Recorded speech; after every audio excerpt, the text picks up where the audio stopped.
So it is time to quilt up the Super Scrappy Spiderweb quilt. And when I do these Super Scrappy quilts where I'm trying to empty out my scrap bins, I like to make it out of completely scraps. So no new material, and that includes the batting.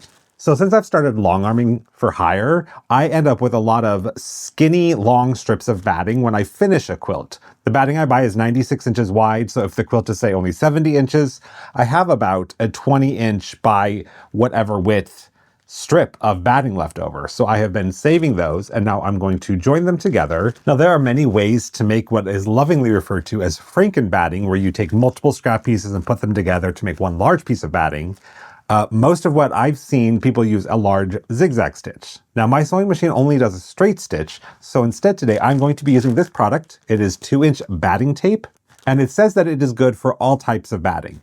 I am using Hobbs 80/20 batting today. I would say if you're using 100% polyester, definitely test it out because you need to iron this on and you don't want to melt your batting. So I'm going to find a couple pieces that are wide enough for my quilt, and then I will get enough together to make the length that I need. The instructions do recommend laying your batting out and overlapping it slightly, and then cutting a new edge. And you can make this edge a little wavy, and that will help hide the edge in your quilt. So you just cut a slight wave, get rid of the two skinny pieces, and then butt these up next to each other, and then fuse that tape down.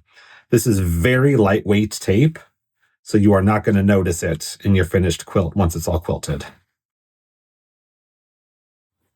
The instructions for this brand do say to press in place for 8 to 10 seconds with no steam, lift your iron, and then move on to the next section, overlapping slightly.